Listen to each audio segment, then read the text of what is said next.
high school has so many different aspects than certainly a club has. And it's mainly, I think, we're building character, we're building work ethic, we're building passion. I went and watched my kids be in dance recitals. I watched them sing in musicals. I watched them do all these different things that I just know what makes these kids tick, and it's really important.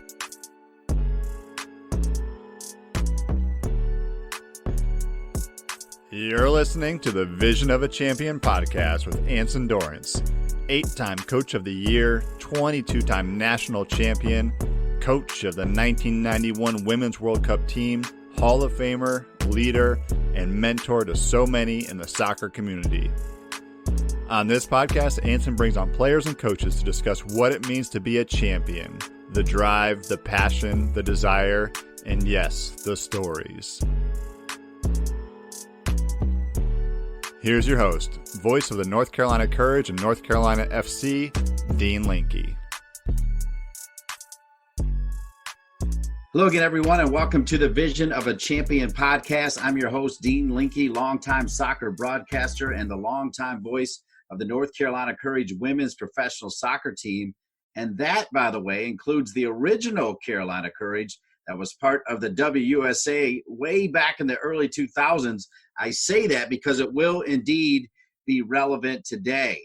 For today's episode, we'll be going over Chapter 9, which is all about high school soccer.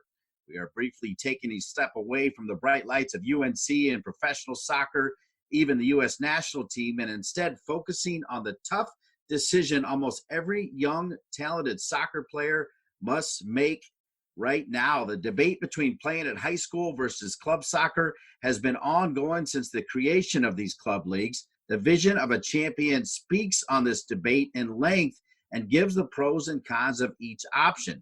If you know any young athlete struggling to make this decision, I implore you to have them read this chapter, because the greatest college sport coach of all time, that's men or women, Anson Dorrance, provides a lot of great advice on this specific topic. Now, this podcast will also serve as a great resource because Anson and Susan Ellis will be breaking down this debate and provide their updated takes on the choice of high school versus club. As I mentioned, our guest for today, Susan Ellis, played at UNC from 1980 to 84, winning the first 4 of UNC's national championships.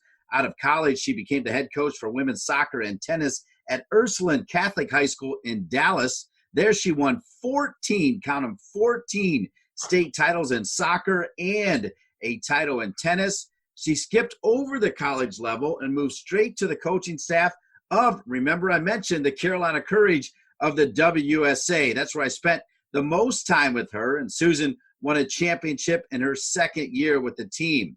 Now, after the league folded in 2003, Susan Ellis stayed in North Carolina. We're glad she did, and became the head coach of the women's soccer and tennis team at Durham Academy, and she has an incredible record to date. She joined Anson and many other soccer greats when she was inducted into the North Carolina Soccer Hall of Fame in the most recent class of 2019. With that as the setup, we welcome Susan Ellis and Anson Dorrance. Welcome, Susan. Welcome, Anson. Thanks, Dean. All right, well, let's go to work and break down this important chapter of Vision of a Champion as we talk about high school soccer. And Anson, we'll start with you. Based on the content of this chapter, it is clear that the controversial debate over high school versus club soccer was prominent when you were writing the book in the early 2000s. I didn't even realize that, Coach. How has the dynamic changed between club and high school soccer over the past 2 decades, Anson? Well, obviously, the most interesting thing to talk about is the collision between the DA and high school soccer.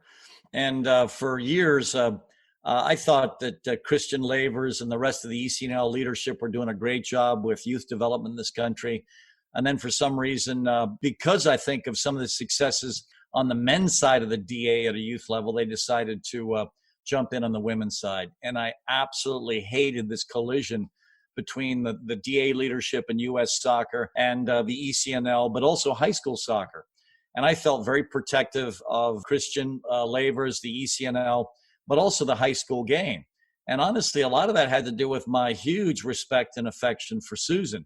But also, I'm one of these guys that I just love sports. I was brought up on, every sport under the sun. I mean, one of my favorite stories is the story of my first dynasty, which wasn't the UNC women's team. It was the intramural dynasty at Teague Dorm at the University of North Carolina. So I can't believe that I would ever tell these people, no, you can only, play one sport your whole life, and you got to play with one team, your club team. So everything about this DA coming in and invading what I thought was an already very successful youth development platform was something I fought constantly, and I fought it publicly. And Dean, you know this, and Susan knows this, and I was a very outspoken critic of the DA telling these kids they should not play high school soccer. And it wasn't that their reasoning was wrong. It wasn't that they were saying, this is going to absolutely destroy your evolution as an elite player. But in all honesty, the club game is probably a higher level game in general. And obviously the higher level game is going to develop you a lot faster. And so the rationale these people had for the DA was not bad rationale. But I think they lost a lot of the other pieces that were critical. The pieces about the value of high school soccer, because there are all sorts of different values. I remember when I was a player at UNC, a friend of mine by the name of Kip Ward had started this recreational league in Chapel Hill called the Rainbow Soccer League. And he recruited all of us that played with him on the UNC men's varsity to serve as his coaches for this league. And I had no issue with jumping in to coach, elementary school teams and middle school teams, high school teams. But also I coached and played on the senior team on the Rainbow Club, where I coached all 4 teams. And honestly, every single level I coached, I would jump into scrimmage with these kids.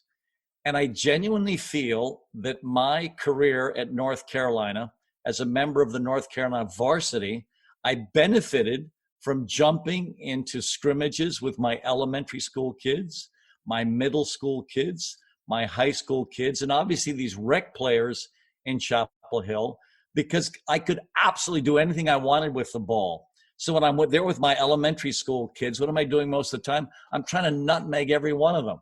And they're all piling up on me and, kicking me to death, and I'm having the time of my life, and so are they. So what I want to emphasize is that you can learn something by being the dominant player in a high school environment as an elite club player. So I don't dismiss the prospect of developing in high school, because your responsibilities are different. So let me turn it over to Susan, because I would rather have this in her words for the way she sees her game, because I saw huge value in it also from a player development perspective. So Susan, why don't you take this away? Because obviously you're at ground zero on this. Right. I coached in Texas, for a long time, 16 years. And that, that's a huge hotbed of club soccer. Some of the best club teams in the country were coming out of Dallas, Texas.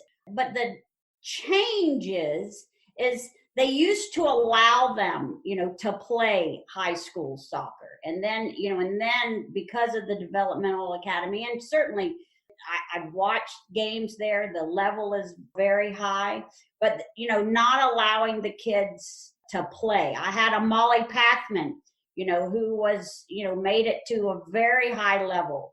And, she played since 8th grade on her high school team. And I hope I had a little bit in developing her. As an 8th grader, she liked to pass it off, to people when she's right in front of the goal and go, Molly, you don't need to pass that ball, shoot it, and she became our leading goal scorer at Durham Academy. And hopefully because of my encouragement in her high school environment, that she didn't need to genuflect to, the upperclassmen. She needed to, when she's in front of that goal, she needs to shoot it. It's just like Anson said. I remember one time at a soccer camp situation, I was a freshman in college. Anson always liked the current players to, this is back in 1980, wanted the current players to jump in and play with the campers. And then he came up to me and he said, Susan, when you get it, don't pass. Just try to dribble through everyone. Well, I had just started playing soccer. I wasn't very good at dribbling through the whole team, but by the end of the summer, I could figure out a way to dribble through a whole team. And, and again, that was just me taking my little soccer campers on my back, and again, developing myself as a player. And, and that's like a Molly Pathman, when she played on the national team that won the World Cup, the U19 World Cup, she was a role player. For me, she was my go-to player. And the pressure of that, she could have never developed her into a better player that she is today. And I think it helped her at Duke, to be that go-to player. And I demanded it, just with the small conversation of, don't be passing that ball when you are right in front of the goal, just for the process of passing it and, no one getting mad at you. There's a lot of really cool things about high school soccer, but, a lot of people say, the recruiting path is all through the club system. And, and again, that's true. And a lot of people believe in that. But, I have a lot of impact too. I have a lot of people out there that I can talk to. I know the kids' 360 view. I know how they are to adults. I know how their work ethic in a school environment. I also know that they come to practice even when they're tired and they work really hard. I know when they are not very hardworking. I see the 360 view of these kids. And if that's not good and no one wants to know those views, then so be it. But, high school has so many different aspects than certainly a club has. And it's mainly, I think, we're building character, we're building work ethic, we're building passion. I went and watched my kids be in dance recitals. I watched them sing in musicals. I watched them do all these different things that I just know what makes these kids tick. And it's really important to me. And again, I grew up in high school, and every season I played a sport. And if someone told me, my passion was basketball. I thought I was going to be an amazing basketball player, but I was 5'2" and a fairly good shooter, but not great. But I was really good at defending. But if someone came to me and said, you can't play basketball because you have to quit basketball to do just soccer only, I don't think I could have done that back in the day. Well, there's a lot of merit to what she's talking about, Anson, particularly the camaraderie that's involved being with your high school friends and that experience and trying to win state championships or conference titles. One of the arguments is if you play high school soccer, you won't get recruited by an Anson Dorrance type. I think you've said if you could make it work, why not do both, right? Play youth and play high school. Well, there's no question. Go ahead, Susan. And it is hard. There are days, where, Molly, for example, or even my kids at Ursuline Academy, there were days they would go from my practice and, we would work really hard because my standards were fairly high. And then they would go to their club practice and work really hard too. But that grit and that hardness and that just added to their character building, and they still talk about it today. They would run 120s at my practice and then go have to run a mile for the Sting, and then come home and then have to do their homework. It really taught them how to be self-disciplined, how to get their schoolwork done before all those practices happen. And again, they loved it. They loved playing for me. They loved playing for their clubs, and they made it work because they loved it.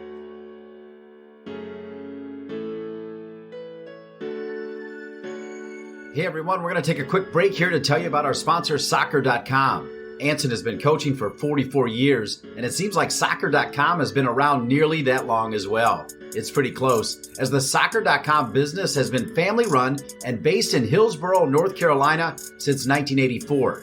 If you're a player or a coach who needs soccer shoes, equipment, gear, whatever it may be, do what the pros do. Head on over to Soccer.com. This is Dean Linke. I hope you've been enjoying the podcast, and I wanted to make you aware that Anson just released a new audiobook version of his hardcover book, The Vision of a Champion. Now you can listen to the book narrated by Anson Dorrance and switch back to the free podcast to hear the stars of the women's game discuss each chapter. The Vision of a Champion audiobook is available on Apple Books, Amazon's Audible, Google Play, or wherever you get your audiobooks. To find it, simply search The Vision of a Champion audiobook. Now, let's get back to the show. Yeah, so the other thing I like, Dean, and I appreciate you throwing that question in my direction, is one of the things I've also really been critical of when I've looked at some of the stuff we've done at a national level, is we have all these different theories on what's going to help us most. So then they started having, age group competitions. So, the U14s would all play each other, the U15s, et cetera, et cetera, et cetera. And the debate that all of us would have that are very interested in player development is to let the kids basically play up.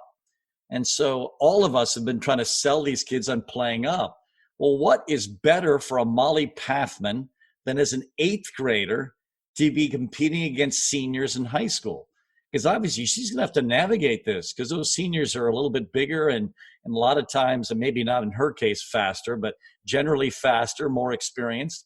And all of a sudden she's got the challenge of navigating these seniors as an 8th grader and then as a 9th grader and then as a sophomore. And so for me, the high school game offered all kinds of wonderful player development opportunities. And then you alluded to it in one of your questions, Dean, about the social aspect of it.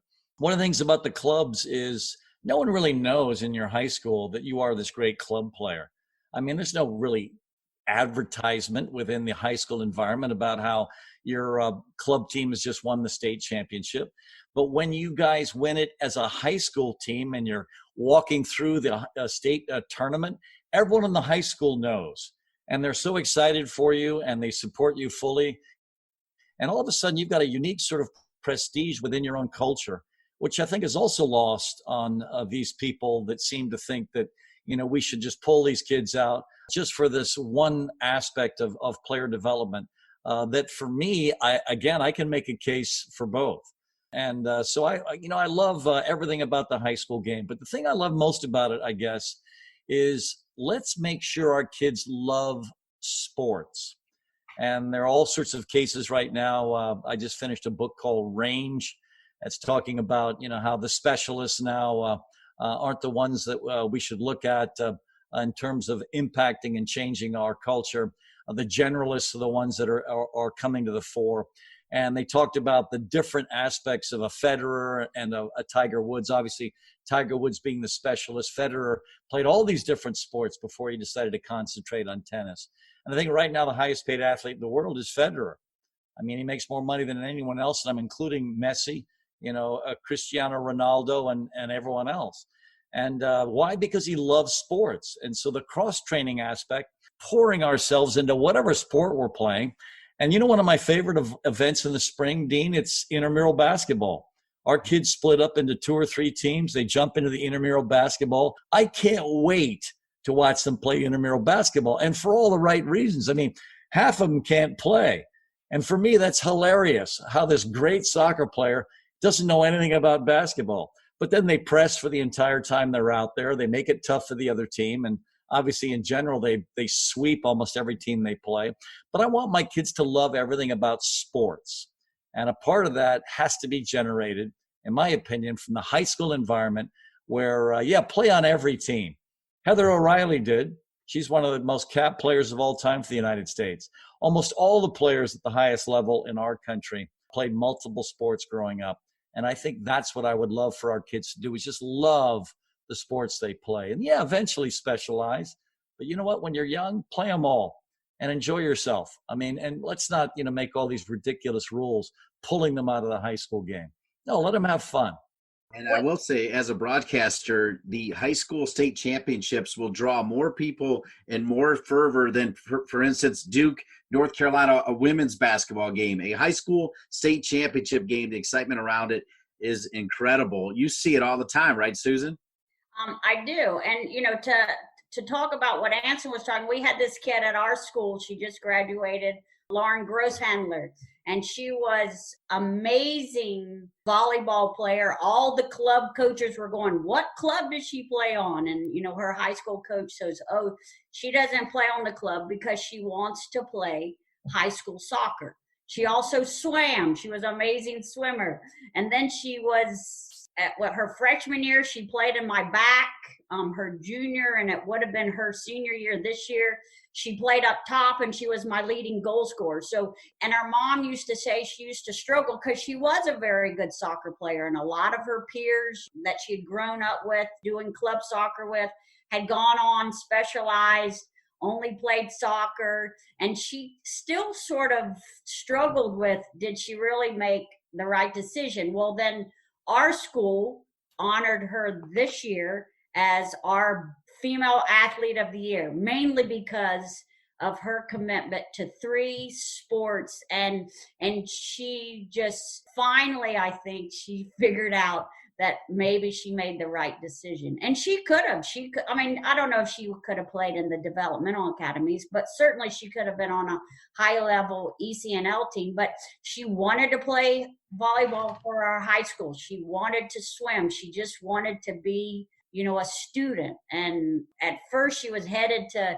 the University of Texas, but now I think she's changed her decision and she's going to be a Tar Heel, which also makes me excited. And she certainly will jump into, hopefully on the club team, and she'll be an amazing piece of that team because she's also, she's quiet, but amazing teammate. And, I teach these kids. I see them, some of them come to my camp when they're in the 2nd grade. So I watch them grow from 2nd graders all the way to when they're seniors in high school. And it's just really fun to see the development and their character and their leadership and just, kind of how they grow from, middle school. Sometimes they aren't so nice. And then they turn into these beautiful young ladies with principle and character. And it's just fun to watch that growth from elementary school to high school.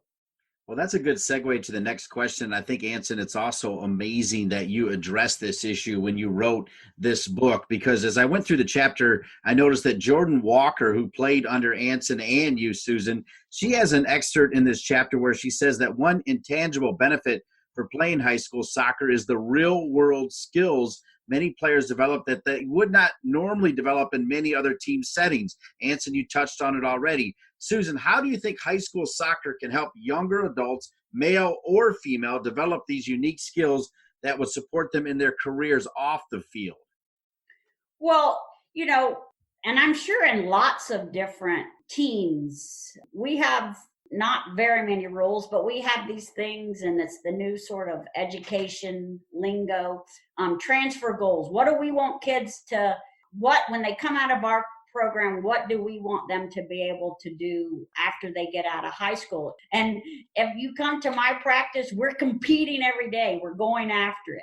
We're dealing with adversity, and adversity might just be what you had throughout the day. You're learning to lead. You're learning to lead different types of people, different ages of people. They're playing for all the right reasons, and you create a passion for anything that you do. So those are all, I mean, it's a balanced life. They're just figuring out how to balance their life.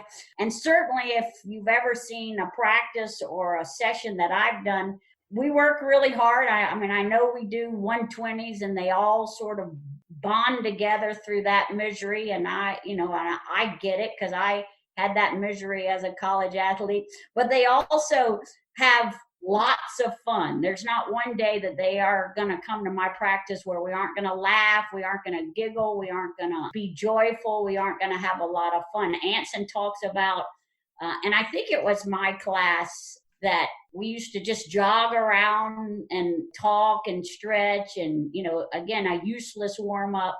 But then Anson got this guy in, and he's making us do all these amazing things, which was a great warm up. But then he was saying that our spirits started going down, and it was because, and the only thing he had cut out was our jog around the field. I have that.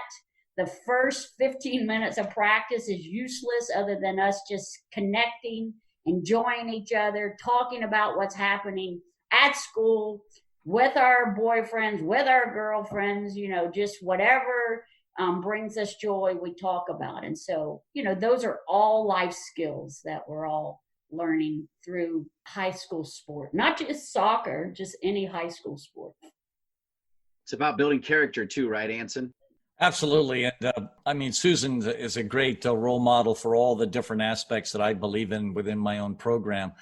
She's my superstar coach in my camps, and she certainly lives and drinks our Kool-Aid.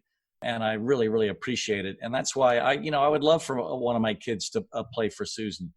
That's why when my kids were growing up, in fact, Michelle right now is sheltering here at home.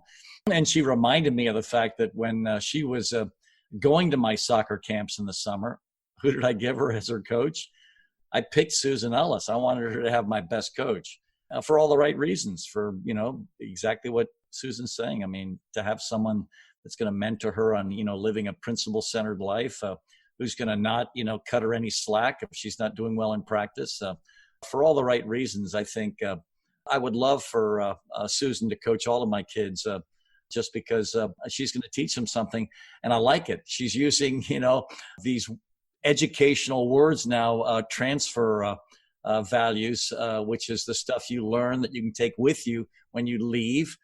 Susan's very cool. And it's so wonderful that Michelle and I were just chatting about that last week about, don't you remember, Dad? You always put me on Susan's teams. And I said, honey, I just forgotten about that, but you're so right.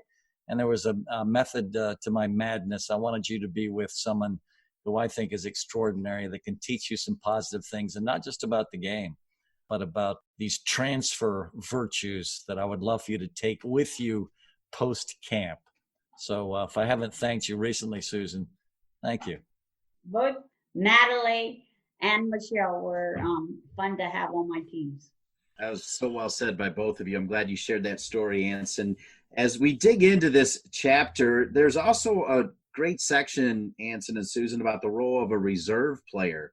Anson, you explained that coming off the bench during the most crucial points of the game is a noble role that should not be something a player is ashamed of. That being said, obviously it's every player's goal to be the best at their position and start every game. We've all been there, right? What would be some advice you would give a player who is a good bench player but needs to make that jump to be on the field for the starting whistle? Anson, I'll let you go first, and then Susan. Yeah, I talk about this all the time. In fact, last week, I had an opportunity to speak with this group of aggressive traders. The company's called Jump Trading. So I was showing this a group how we measure performance. And obviously the competitive cauldron is something we've been selling for years, about how to take a kid to her psychological potential by having her compete in 28 different categories. But some of the aspects of our program are overlooked along the lines of the question you're asking, because we believe in substitution. And the reason we believe in substitution is because we press. And obviously, there's not a player on my roster that doesn't want to start and play 90 minutes. But here is what goes through my mind when I'm making a substitution decision. I want to try to substitute at this demarcation line between the superior player fatigued and the inferior player fresh. There comes a point when I'm asking a kid to kill herself defensively the entire time, but also kill herself offensively. The cliche we use is play the game at a sprint, burn yourself out like a comet. And we want the kids to work incredibly hard the entire time and not to worry about it. Don't worry about saving yourself or trying to figure out a way to last for 90 minutes. Just burn yourself out. And when you're fatigued, I'm going to put someone else in. So there's a competition even in the game between the starter and the reserve. And the reserve knows this and the starter knows this. And so what the reserve has to do in her 5 to 10 to 15 minutes a half, she has to prove that she's doing better than the 30 minutes a half the starter is getting. And if the reserve does prove that, then we start to shift the substitution line. And there are some players in the team that literally play 22 minutes a half because their substitute is basically equal to them. And then the question as to who starts is based on your most recent performance. And so, yes, there is a nobility and there is a competition. And the starter is going to be basically effective based on the pressure the reserve puts on her. Because I use this Bobby Knight cliche on a regular basis when I talk about this. There's no better coach than the bench. Every kid wants to play. Every kid wants to start. Every kid that starts wants to play maximum minutes. And so, yeah, if you want to play 90 minutes, then holy cow, is the standard for you going to be absolutely off the charts. because then not only are you sprinting the whole time offensively, which most players do like to do, by the way, but you're also sprinting yourself to death defensively. And if you're fit enough, like a Lotte Wubben-Moy, whose beep score is over 50, or basically an Emily Fox, who also lives in the post, 50 beep test zone, then yeah, you're basically a 90-minute player. But if you're below 50 in the beep, trust me, I'm dragging your rear end out of the game, because the way I want to play it, there's no way you can sprint for 90 minutes unless you're clearing 50 in the beep. 50 in the beep is a U.S. Olympic and full team starter level in that aerobic capacity. Now, can everyone get there? Yes. What does it require? Unbelievable commitment to your fitness to get to the highest possible level.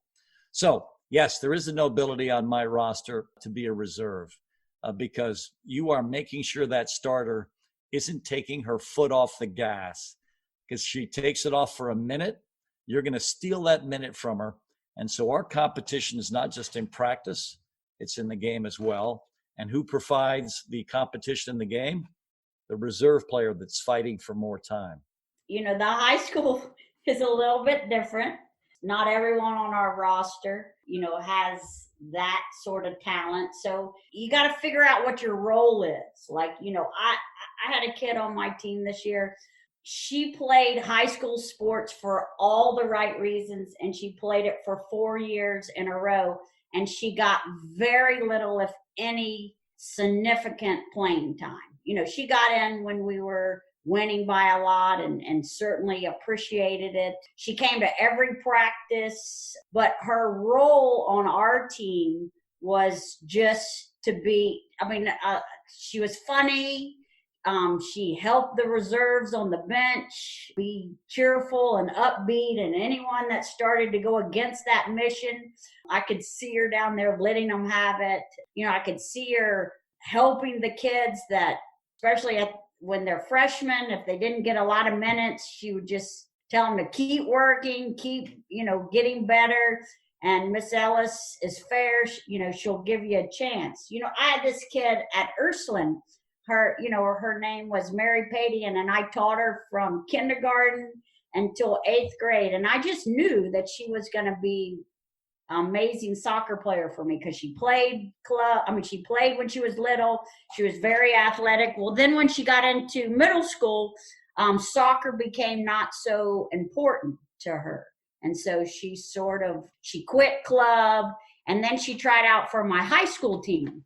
And she didn't make it her freshman year. And I was heartbroken, because I really liked Mary and I wanted her to be a part of my team, but she just wasn't good enough. And at Ursuline, my teams were really good. So you just couldn't be average. You had to be really good. So then she made the JV team as a 10th grader. And again, she got it. She wasn't very fit. She hadn't committed herself to the fitness level that we had, but she came back as a 10th grader, and she was a little bit fitter, but she made it and played very little minutes. Well, then her senior year, again, she played 0 significant minutes as a starter, but she scored her only goal of her career. And at the end of the game, she was like dogpiled, like we had won the Olympic, gold medal. And, everyone was thinking, I'm sure, why are they celebrating a really sort of insignificant goal? But, what we were celebrating about her was her perseverance, her kindness, her work ethic. I had kids on my team like a Jordan Walker, who played at the University of North Carolina, and my kids voted Mary Padian as the MVP of our team only because of that and because of her character.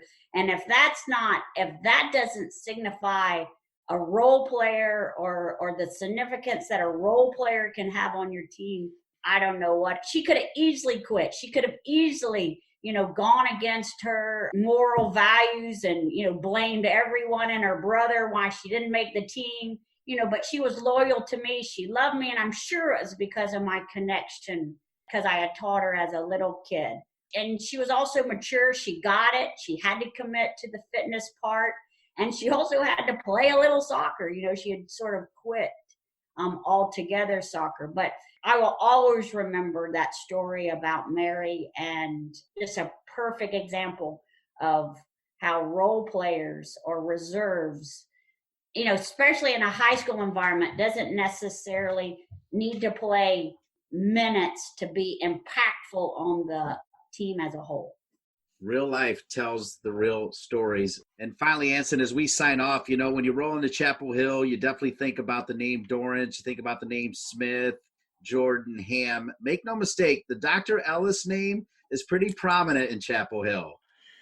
There is absolutely no question. In fact, if you had attended my camps in the last 40 years, you came away from that camp with a huge affection for Susan Ellis. And honestly, I think a lot of the campers probably still don't know who I am, but I think every single camper that came to my camp is in love with Susan Ellis. Her joy of life, her basically making everything fun. And yet when she's actually running the session herself, her demand that you learn something in the session, but also improve in your game is a part of what I think makes our camps at the University of North Carolina extraordinary. So I appreciate this public forum to let Susan know how much I appreciate how much she's done to make our camps incredibly special. Because if I left tomorrow, the camp wouldn't suffer at all. But if Susan left, it would just collapse. And that is an absolutely true statement. So Susan, thank you for the way you live your life and the enthusiasm you have for our game and these kids that come and compete in our camps every summer. Thanks, Ants. Yeah, well, I second that for sure. Susan Ellis and the Ellis family, second to none. Of course, Susan, former UNC player and current head coach of the women's soccer program at Durham Academy. If you like this show, one way you can support our work is to subscribe to this podcast on Apple Podcasts or wherever you listen, and leave us a rating and review as well. This show was edited and produced by Creative Allies. If you're looking for information on full service podcast production, head on over to creativeallies.com. For Susan and Anson, I'm Dean Linke, and we'll see you next time on the Vision of a Champion podcast.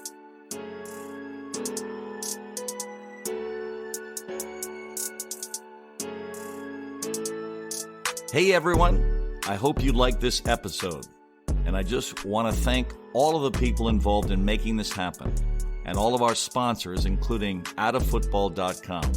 In addition to Spotify, Apple Podcasts, and all the usual podcast apps, you can listen to the show on AttaFootball.com, which is a new women's soccer community that is helping elevate the sport through sharing some of the top women's matches, highlights, and athletes from around the world. Atta is enabling women's football to shine its brightest, now and for generations of young female footballers to come. So visit AttaFootball.com to learn more. Hey fans, you can follow the Vision of a Champion podcast chapter by chapter by purchasing the hard paperback online. Simply go to AnsonDorranceSoccer.com. If you are ordering the book, use promo code VISIONCHAMP. That's VISIONCHAMP to get a 15% discount. And thank you for listening to the Vision of a Champion podcast.